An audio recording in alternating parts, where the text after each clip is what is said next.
अस्सलाम वालेकुम students, my name is Faisal Malik and I am your banking instructor. और आप हमें देख रहे हैं ब्यूटिशियंस के प्लेटफॉर्म से, जो कि है पाकिस्तान का first free of cost learning platform, जो कि आपको देता है एक ही प्लेटफॉर्म से आपके कोर्स से रिलेटेड तमाम फ्री नोट्स, पीपीटी प्रेजेंटेशंस, आपके बुक के तमाम क्वेश्चंस के सॉल्यूशंस, पीपीटी, इवन आपके पास पेपर के तमाम सॉल्यूशंस और क्विजेस भी एक ही प्लेटफॉर्म से। तो अगर आपने अभी तक हमारी वेबसाइट पे विजिट नहीं किया है तो फौरन से उसे विजिट कीजिए, date is www.beauticians.com।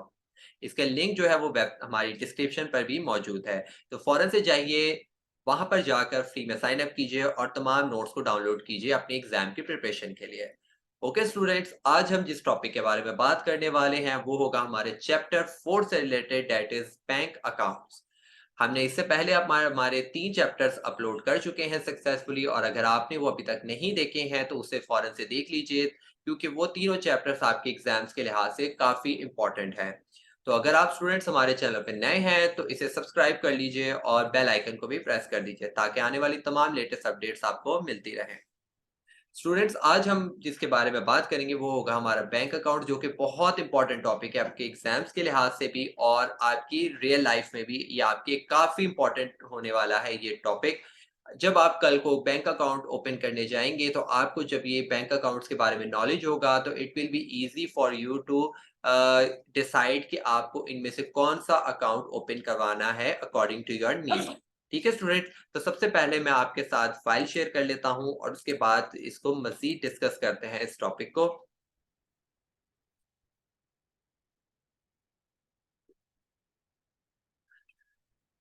Okay students, कोई भी टॉपिक स्टार्ट करने से पहले सबसे पहले उसकी डेफिनेशन हमें पता होनी चाहिए कि वो जो जिसके बारे में पढ़ रहे हैं वो है क्या चीज़, उसकी बेस क्या है, वो क्यों पढ़ते हैं और क्या है।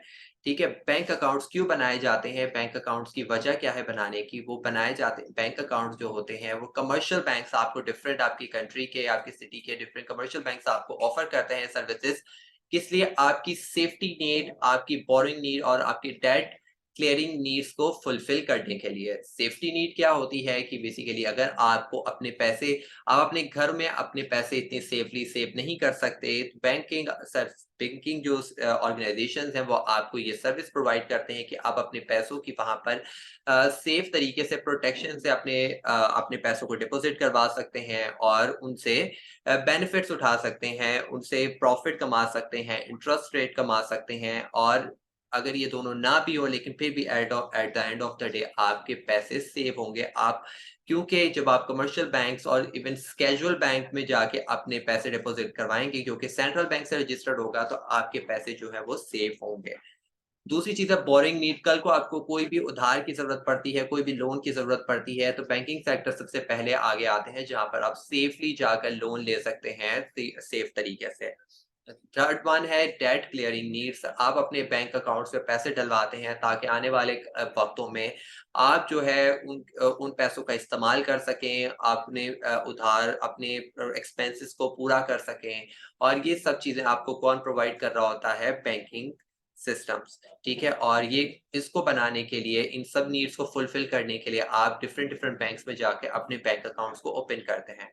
जब आप बैंक जाते हैं सबसे पहले वहां पर जो भी रिप्रेजेंटेटिव बैठा होगा, जो सेल्स के लिए सेल्स में बैठा होगा, जो आपके साथ बात करेगा वहां पर, जो आपके जिसके पास आप जाके, जो भी लेडी या जो भी मेल वहां पर स्टाफ बैठा होगा, वो सबसे पहले आपको वेलकम करता है और सबसे पहले आपसे पूछता है कि आपको जो अकाउंट खुलवाना है, आपकी नीड क्या है, आप किस लिए अकाउंट खुलवाना चाहते हैं, आपके पास पैसे कितने हैं, आप उसके बाद आपके कितनी विथड्रॉ होती है, मंथली कितने पैसे आप डिपॉजिट करवाते हैं, ईयरली कितने करवाते हैं। जो भी ये सब चीज़ें आपसे पूछने के बाद वो आपको ये जो 4 ऑप्शंस हैं जो सामने लिखे हुए हैं, ये 4 ऑप्शंस में से आपको वो एक ऑफ़र करता है कि अकॉर्डिंग टू योर नीड। या ये भी हो सकता है कि अगर आपको नॉलेज नहीं है तो वो आपको पहले ये एक्सप्लेन करेगा, आपको बताएगा ये चारों बैंक अकाउंट्स में क्या फ़र्क है।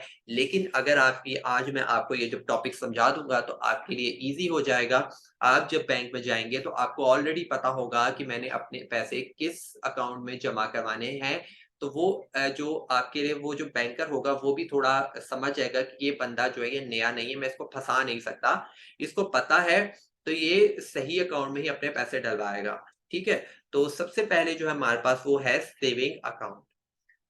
नाम से ही पता चल रहा है कि ये सेविंग्स को एनकरेज करता है, जो स्मॉल सेविंग जो ये student, salary person, small small businesses के लोग जो छोटी-मोटी दुकान भी अगर चला रहे हैं, छोटे लेबर फोर्स भी है, अगर उनकी सेविंग जो कि वो मंथली बेसिस पे कमा रहे हैं, क्वार्टरली बेसिस पे, एनुअली बेसिस पे या सेमी एनुअली बेसिस पे, वो जो पैसे अर्न करते हैं, जो वो सेविंग्स अपने एक्सपेंसेस को करने के बाद जो उनके पास कुछ अमाउंट बच जाता है, वो जाकर उनको चाहते हैं कि वो उन पैसों को सेव करें, तो ये जो सेविंग अकाउंट्स है, ये उस चीज़ को एनकरेज करता है। इन अकाउंट्स को ओपन करने के लिए आपको बहुत ही मिनिमम अमाउंट की ज़रूरत होती है। आप इवन ₹500 से भी ये बैंक अपना अकाउंट ओपन कर सकते हैं। अच्छा, ये जो जो सेविंग अकाउंट्स है, जो इनके बारे में डिटेल्स आपकी बुक में है, ये थोड़ी-सी ओल्ड हैं। अब टाइम बाय टाइम चीज़ें जो रिक्वायरमेंट है, जो रूल्स हैं, जो एक रिस्ट्रिक्शंस है, वो चेंज होती रहती है बैंक टू बैंक। तो इसलिए कुछ चीज़ें जो हैं वो अभी तक फिक्स हैं, कुछ चीज़ें जो हैं वो आहिस्ता-आहिस्ता चेंज हो रही हैं। फ्लेक्सिबिलिटी बढ़ रही है बैंक्स में, ठीक है? ताकि according to the need of the customers, ठीक है, चीज़ें चेंज हो रही हैं। तो आप एक ही चीज़ पे रिलायबल नहीं हो सकते कि जो बुक में है तो आपने बुक वाला ही लिखना। आप अगर आपकी अंडरस्टैंडिंग है उस अकाउंट के बारे में, तो आप वो भी इन चीज़ के अंदर ऐड ऑन कर सकते हैं, ठीक है?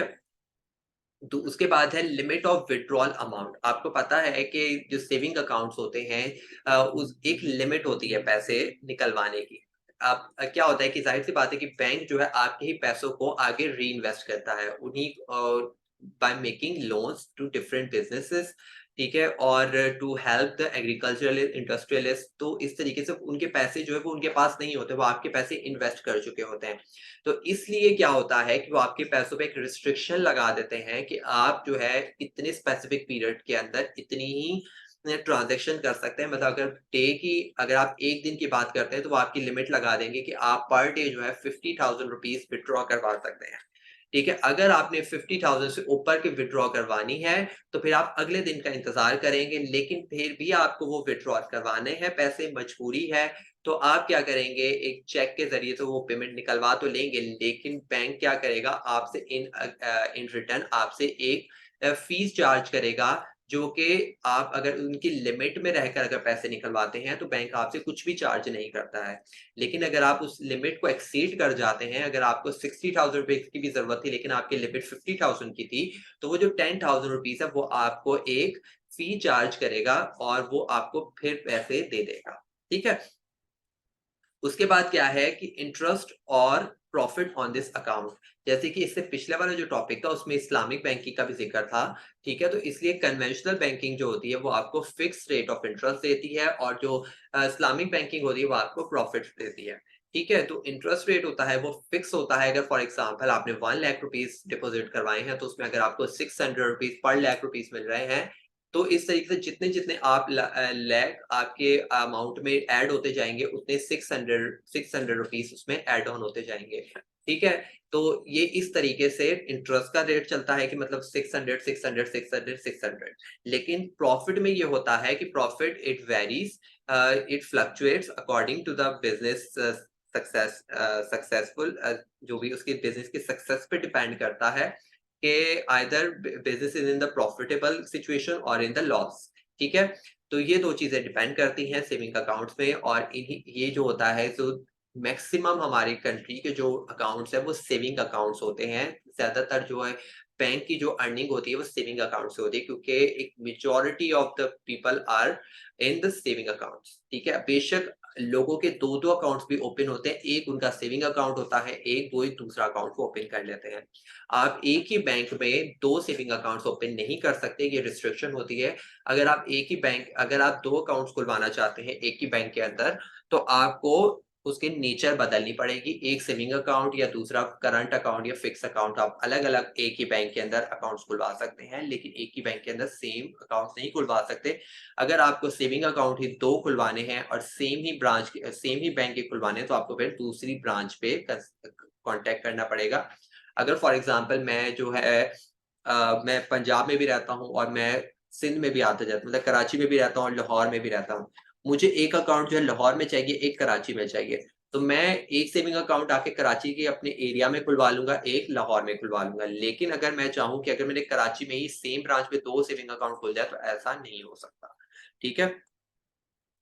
दूसरी चीज़ है हमारे पास, नंबर 2 इज़ करंट अकाउंट।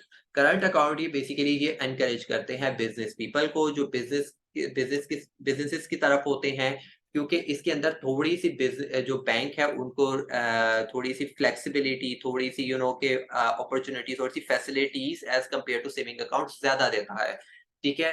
तो इसके अंदर रिस्ट्रिक्शंस और लिमिटेशंस थोड़ी-सी कम होती हैं, ना होने के बराबर होती हैं।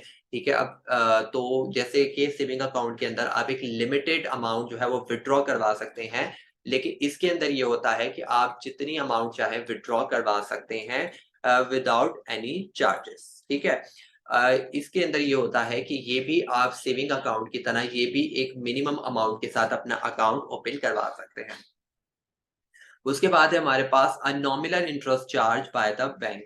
ये एक इसके अंदर ये होता है कि बैंक जो है एक टाइम के बाद एक कुछ months, quarterly, annually, semi annually ये एक चार्ज आपसे इंटरेस्ट रेट कर रहा होता है, क्योंकि ये आपको सर्विसेज प्रोवाइड कर रहा होता है, आपकी बैंकिंग बैंकिंग फंक्शंस को ऑपरेट करने में आपकी हेल्प कर रहा होता है। अगर फॉर एग्जांपल अगर आपके मंथली बेसिस पे अगर आपके एम्प्लॉइज को जो है सैलरीज जा रही हैं, वो आपकी ट्रांजैक्शंस हो रही हैं, ठीक है, तो वो सारी की सारी बैंक आपको फैसिलिटीज़ प्रोवाइड कर रहा है। वो किस तरीके से विथड्रॉ, क्योंकि जब सैलरीज़ आपके और एक्सपेंसेस आपके बिज़नेस के होते हैं, तो वो डे बाय डे और कभी ऊपर, कभी नीचे इस तरीके से होता है, तो उसमें अगर लिमिट होगी, तो वो कभी भी ऑपरेट नहीं कर सकता। तो इसलिए करंट अकाउंट बनवाए जाते हैं, और इन करंट अकाउंट के अंदर बैंक जो है वो जो अपने बैंक होल्डर्स होते हैं, बैंक अकाउंट होल्डर्स होते हैं, उनको कोई प्रॉफिट या कोई इंटरेस्ट पे नहीं करता है, इवन वो चार्ज करता है, ना कि उनको पे करता है, क्योंकि करंट अकाउंट के अंदर बैंक जो है वो उनके फंक्शंस परफॉर्म कर रहा होता है उनके बिहाफ पे। ठीक है जी। सेविंग अकाउंट्स के अंदर बैंक आपके लिए कोई फंक्शंस परफॉर्म नहीं कर रहा, वो आपको सर्विसेज प्रोवाइड कर रहा होता है, और बैंक टोटली आप पे डिपेंडेंट होता है। लेकिन इसके अंदर करंट अकाउंट के अंदर थोड़ा-सा सिचुएशन अलग होता है, आपकी बिज़नेस एक्टिविटीज़ को जो है बैंक हैंडल कर रहा होता है। ठीक है जी? उसके बाद है फिक्स्ड डिपॉज़िट अकाउंट। ये जो अकाउंट होता है, ये जो है ये बनाया जाता है एक फिक्स्ड और डेफिनिट पीरियड ऑफ टाइम के लिए। आपने देखा होगा जब भी आप अपने किसी बड़े के साथ गए होंगे बैंक, कभी भी इत्तेफ़ाक ज़रूर होता होगा कि अगर किसी बड़े ने कहा है कि मुझे बताइए कि ज़रा मेरा बैलेंस कितना है, तो वो बैलेंस चेक करने के साथ-साथ वो जैसे ही उनको पता चलता है कि आपके अकाउंट में थोड़े से पैसे थोड़े से ज़्यादा हैं, तो वो आपको बोलते हैं आप इन पैसों को फिक्स क्यों नहीं करवा लेते?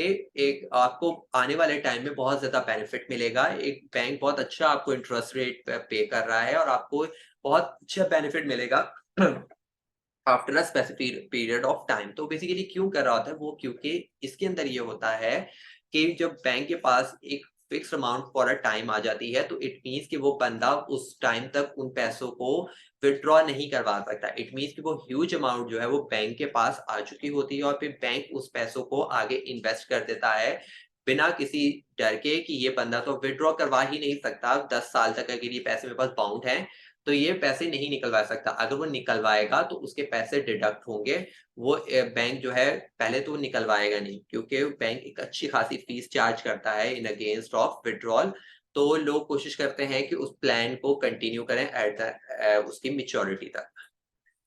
इसके अंदर ये होता है कि इसके अंदर कंपैरेटिवली सेविंग अकाउंट से एक अच्छा पैकेज होता है, एक अच्छी इंटरेस्ट रेट होता है, कि अगर सेविंग अकाउंट में 5% ऑफर कर रहे हैं, तो इसके अंदर 12 टू 13, 14, 15, मतलब कि बिल्कुल डबल जो है इसके अंदर इंटरेस्ट रेट आपको मिल रहा होता है। तो लोग बेसिकली ये बना कौन रहे होते हैं, कौन ये अकाउंट ओपन करवा रहे होते हैं, ज़्यादातर जो आपके पेरेंट्स हैं, पेरेंट्स जो अपने बच्चों के फ्यूचर के लिए, उनकी स्टडीज़ के लिए, उनकी पेरेंट्स अपने बच्चियों की शादियों के लिए, उनके आने वाले टाइम के लिए, जब वो छोटे होते हैं, तो उनके लिए वो अभी अभी से फिक्स अमाउंट करवा देते हैं, ताकि आने वाले टाइम में उनके लिए उनको बेनिफिट्स मिलते रहें।